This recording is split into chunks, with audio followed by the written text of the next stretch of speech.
Hello students, welcome to my channel. Today we are going to discuss about quadrilateral. Quadrilateral already I had explained in first lecture what is quadrilateral exact, and in this lecture we are going to discuss about types and properties. How to decide any figure, is it quadrilateral or not? Quadrilateral आहे का नाही हे कसं ठरवतो? Already हे मी एका first lecture मध्ये सांगितलं आहे क्वाड्रिलॅटरलचं, तुम्ही त्यात पण बघू शकता. तर मी परत एकदा एक्सप्लेन करते. Four side figure is your quadrilateral. Okay, close polygon असेल फोर साइड्सचा आपण त्याला काय म्हणू? क्वाड्रिलॅटरल म्हणू. तर आता ह्या क्वाड्रिलॅटरल्सचे टोटल सिक्स टाइप्स आहेत. किती टाइप्स आहेत? 6 टाइप्स. Total 6 types. विचार दे कोणकोणते बरं आहेत 6 टाइप्स? त्यांच्या वेगवेगळ्या शेप वरून आपण काय करतो? क्वाड्रिलॅटरलचे टाइप्स ठरवतो. तर टोटल 6 किती आहेत बघा. This is from 8th standard state board. ठीक आहे, 8th स्टँडर्ड मध्ये तुम्हाला सगळे भेटून जातील टाइप्स. ओके, सी फर्स्ट, आणि लर्न कसे ठेवायचे ते पण सांगते. First is your square. काय लक्षात असेल आधी सगळ्यांच्या ओळखीचा? तो म्हणजे स्क्वेअर. स्क्वेअरच्या नंतर असेल दुसरा तुमचा सगळ्यांचा ओळखीचा, इट्स रेक्टँगल. कोणता आहे? रेक्टँगल. आणि थर्ड जर बघितला तुम्ही, स्क्वेअरला थोडंसं बेंड करणार. आपण काय करणार? थोडंसं बेंड करणार. So you will get your rhombus. What you will get? Rhombus. And when we bend your rectangle, then you will get parallelogram. What you will get? Parallelogram. Got it? बघा. आणि पाचवा आहे तुमचा ट्रॅपेझियम. पाचवा कोणता आहे? Trapezium. Trapezium मध्ये one pair must be parallel to opposite side. ही एक अपोजिट पेअर पॅरलल असते कंपल्सरी. आणि 6 तुम्ही बघणार आहे काइट. कोणता आहे? काइट. काइट मध्ये ऍडजसेंट साइड कॉन्ग्रंट्स असतात. कोणत्या साइड कॉन्ग्रंट असतात? ऍडजसेंट साइड्स कॉन्ग्रंट असतात. Now attention please. This is your square, this is your rectangle. स्क्वेअरला थोडंसं बेंड केलं तर रोम्बस, रेक्टँगलला थोडंसं बेंड केलं तर parallelogram, and your trapezium and your kite. Total 6 types आहेत. Rectangle, trapezium, rhombus, parallelogram and kite. आता यांची मी डायगोनल ड्रॉ करून घेते. बघू शकता तुम्ही. These are the diagonals. Opposite व्हर्टेक्सला जेव्हा आपण जॉईन करतो स्क्वेअर मध्ये, त्यांना म्हणायचं डायगोनल. काय बरं म्हणायचं? Diagonal. Every quadrilateral has 2 diagonals. How many diagonals? 2 diagonals. खूप सोपं आहे. पूर्ण 10th पर्यंत तुम्हाला याचा बेस युजफुल आहे. ओके, जॉमेट्रीसाठी quadrilateral is very very important topic. Got it? So now we are going to discuss about each and every square, every quadrilateral. First we will discuss about square. Okay, आता आपण properties बघणार आहे. Okay, now we are going to discuss about properties. First one is your square. In square how to decide any quadrilateral, is it square or not? आपण decide कसं करणार आहे की तो स्क्वेअर आहे का नाही? तर प्रॉपर्टीच्या बेसवर आपण 100% शुअर होऊ शकतो की हा स्क्वेअर आहे. All side must be equal. All side must be equal means all side तुमच्या कशा पाहिजे? तिथे इक्वल पाहिजेत, कॉन्ग्रंट पाहिजेत. This symbol for congruency. Congruent means equal. Okay, each angle of a square is 90 degree. Each and every angle of square is 90 degree. Diagonals of square are congruent. हे जे diagonals draw केलेले आहेत मी green कलरनी, हे diagonals काय आहेत? तुमचे congruent असणार आहे स्क्वेअर मध्ये. And they are perpendicularly bisect each other. कसे बायसेक्ट करतात एकमेकांना? परपेंडिक्युलर बायसेक्ट करतात. Means at the point of intersection of 2 diagonals. डायगोनल्सच्या पॉइंट ऑफ इंटरसेक्शनला ते परपेंडिक्युलरली बायसेक्ट करतात. म्हणजे इथे 90 डिग्रीचा अँगल ड्रॉ करतात. कितीचा angle? 90 degree. Means they are perpendicularly bisect each other. याचा अर्थ कळाला? Perpendicularly bisect each other. Next, the diagonals are bisect the opposite angles. Diagonals हे जे अपोजिट अँगल्स आहेत त्यांना सुद्धा काय करतात? बायसेक्ट करतात. Got it? समजलंय हे? इट्स टू मच इझी बेटा. You must have to learn this properties. Okay, this is no option for learning of this property. ह्याच्यासाठी काही ऑप्शन नाहीये, हे लर्नच करायला लागणार आहे. दुसरं, second is your rectangle. Rectangle मध्ये काय असणार आहे? तुम्हाला काय दिसतंय? अपोजिट साइड्स इक्वल दिसत आहेत. Each and every angle of that square and rectangle काय आहे इथे? 90 डिग्री. ओके, इथे आपण ह्या स्क्वेअरच्या सिम्बॉलने दाखवतो. तसंच इथे पण दाखवणार मी. It's a 90 degree angle. समजतंय? Opposite sides are congruent. Each angle is 90 degree. Diagonals are congruent. दोघांची लेंथ सेम असणार आहे डायगोनलशी.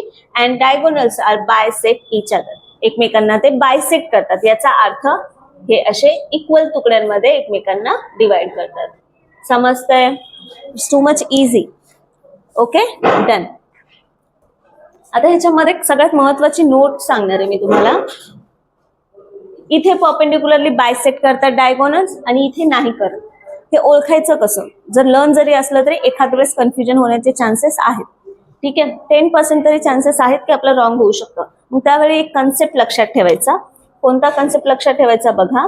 If all sides of any quadrilateral are equal, जर क्वाड्रिलॅटरलच्या सगळ्या साइड्स इक्वल असतील तर आणि तरच डायगोनल्स परपेंडिक्युलरली बायसेक्ट करतात, नाही तर नाही करत. If all sides of quadrilateral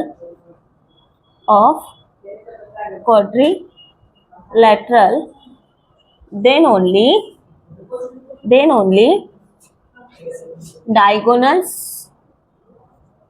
diagonals are perpendicularly bisect each other. समजते? जर ते एकमेकांना ऑल साइड्स इक्वल असतील तरच ते एकमेकांना परपेंडिक्युलरली बायसेक्ट करतात. समजतंय? हे सोपं आहे. Okay, done. ओके, आता आपण नेक्स्ट बघणार आहे रोम्बस अँड पॅरलोग्राम. रोम्बस मध्ये काय? Opposite angles are congruent. ह्याच्यामध्ये बघत असाल तुम्ही अपोजिट अँगल्स तुम्हाला एक असा मोठा पसरलेला दिसतोय आणि एक जरा अॅक्यूट झालेला दिसतोय. So opposite angles are equal only, not all angles are equal. Second मध्ये diagonals bisect opposite angles. Opposite अँगल्सचे डायगोनल काय करतायत? त्यांना बायसेक्ट करतायत. सपोज हा 30 असेल तर हा 15-15, 60 असेल तर 30-30 मध्ये डिवाइड करतायत. Diagonals are perpendicularly bisect each other. मी तुम्हाला मगाशी सांगितलं होतं नोट मध्ये इथे, if all sides are equal of any quadrilateral then the diagonals will be perpendicularly bisect each other. Means at the point of intersection they make a 90-degree angle. Okay, नंतर all sides are equal. हा स्क्वेअरच आहे, स्क्वेअरला फक्त bend केलाय, bend केल्यामुळे each angle 90 degree ते नाहीये आणि बाकीच्या बऱ्यापैकी प्रॉपर्टीज सेम आहे. आता आपण पॅरलोग्रामचं बघू. पॅरलोग्राम मध्ये opposite sides are parallel and congruent. Opposite sides कशा असतात? त्याच्यामध्ये पॅरलल आहेत आणि कॉन्ग्रंट आहेत. अपोजिट अँगल्स कशा आहेत? कॉन्ग्रंट आहेत. Diagonals are bisect each other. फक्त बायसेक्ट करतात, परपेंडिक्युलरली बायसेक्ट नाही करत. तर इथे मी लिहू शकते सिम्बॉल अशी. ओके, इक्वल पार्ट्स मध्ये डिवाइड केले. इथे सुद्धा इक्वल पार्ट्स मध्ये डिवाइड होणार. क्लिअर आहे? सोपं आहे. प्रॉपर्टीज लर्न ठेवायच्या आणि आपण प्रॉब्लेम सॉल्व्ह करू शकतो. ओके, ट्रॅपेझियम बघणार आहे पण आता. ट्रॅपेझियम मध्ये काय आहे बघा. ट्रॅपेझियमची फिगर लक्षात घ्या कशी आहे. अपोजिट साइड्स पॅरलल आहेत, एक पेअर, आणि ही दुसरी पेअर नॉन पॅरलल आहे. One pair must be parallel and one pair must B non parallel. Only one pair of opposite sides are parallel. Second one, out of 4 pairs of adjacent angles, 2 pairs are supplementary. हे total pair किती आहेत adjacent अँगल्सच्या? मी already first part मध्ये क्वाड्रिलॅटरलच्या explain केलेला आहे. Adjacent angles कसे ओळखायचे? म्हणजे शेजारचे अँगल्स. हा एक अँगल आणि हा एक अँगल. ओके, तर हे अँगल्स एकमेकांना कसे असतात? सप्लिमेंटरी असतात. ओके, तुम्हाला माहिती आहे the angles between 2 parallel lines. The angles between 2 parallel lines they are supplementary. Okay, हे इंटिरियर अँगल्स आहेत 2 पॅरललच्या मध्ये जर घेतलं म्हणून ते सप्लिमेंटरी. हे पण हे नॉन पॅरललच्या इकडचे जर साइडचे अँगल्स घेतले तर हे होतील का एकमेकांना सप्लिमेंटरी? नाही होणार. Okay, means this angle and this will be supplementary angles. Okay, special note, if your non parallel pair of opposite sides are congruent, ह्या 2 साइड जर इक्वल असतील नॉन पॅरलल मधल्या, तर तेव्हा तुमचा हा ट्रॅपेझियम कोणता वाला ट्रॅपेझियम होणार? Special trapezium. Means is your isosceles trapezium. कोणता होणार? Isosceles trapezium. हा आता वरच्या ट्रॅपेझियम मध्ये आणि खालच्या ट्रॅपेझियम मध्ये डिफरन्स बघा. हा ट्रॅपेझियम कसा आहे आता वरचा? त्याच्यामध्ये ही पेअर नॉन कॉन्ग्रंट आहे. कॉन्ग्रंट आहे का अपोजिट पेअर? नाही. आणि खालच्या मध्ये कॉन्ग्रंट आहे. Okay, so these are the all properties of trapezium. हे लक्षात ठेवायचं आणि ही स्पेशल नोट पण लक्षात ठेवायची. काइटच्या बाबतीत काय आहे? Diagonals are perpendicularly bisect, not bisect each other, only perpendicular to each other. एकमेकांना फक्त परपेंडिक्युलर आहेत. तिथे एका इक्वल पार्ट मध्ये डिवाइड करतात का ते एकमेकांना? नाही. म्हणून ते बायसेक्ट नाही करत, फक्त परपेंडिक्युलर आहेत. 2 pairs of adjacent sides are congruent. 2 pair कसे आहेत ऍडजस्टंट पेअरच्या याच्यामध्ये? कॉन्ग्रंट आहेत. वरच्या 2 आणि खालच्या 2. One pair of opposite angles हे आणि हे इक्वल दिसत आहेत का? नाही. पण हा अँगल आणि हा अँगल कशा आहे? इक्वल. म्हणजे only one pair of opposite angle is congruent. समजलंय? की 6च्या 6 क्वाड्रिलॅटरल्सच्या प्रॉपर्टीज इथे एक्सप्लेन केलेल्या आहेत. आणि सगळ्यात महत्वाचं म्हणजे ह्या प्रॉपर्टीज जर लर्न असतील तर आणि तरच तुम्हाला काही एक्झाम्पल सॉल्व्ह करता येतील, नाही तर नाही येणार. त्यासाठी मी हा खास व्हिडिओ बनवलाय. त्यामुळं हा व्हिडिओ बघण्याच्या आधी फर्स्ट पार्ट क्वाड्रिलॅटरलचा बघा. What is quadrilateral exactly, what are the opposite angles, what are adjacent angles, detail explain केलंय. आणि नंतर तुम्ही हा व्हिडिओ बघा. ह्याच्यानंतर मी थर्ड पार्टमध्ये तुम्हाला ह्याच्या बेसवर असलेले क्वेश्चन्स एक्सप्लेन करून दाखवते. Got it? ओके.